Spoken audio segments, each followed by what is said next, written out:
बिस्मिल्लाहिर्रहमानिर्रहीम। Dear students, article का topic और उसमें हम आज डेफिनेट आर्टिकल की यूज़ का रूल नंबर 6 आज हम डिस्कस करेंगे और हम बात करेंगे यूनिक नाउन्स के हवाले से।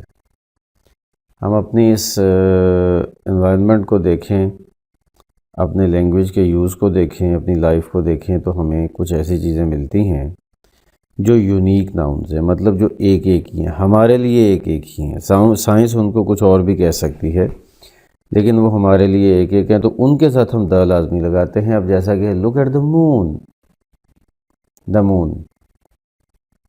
The sun, the sky, the earth, मतलब ये वो चीज़ें हैं, the earth, the moon, the sky, the sun वगैरह, ये हैं तो स्मॉल लेटर के साथ आने वाले कॉमन नाउन्स हैं, तो कॉमन नाउन्स। प्रॉपर नाउन्स इनको यूज़ नहीं किया जाता है, प्रॉपर नाउन इनको नहीं समझा जाता, हैं ये कॉमन नाउन, लेकिन ये यूनिक नाउन है।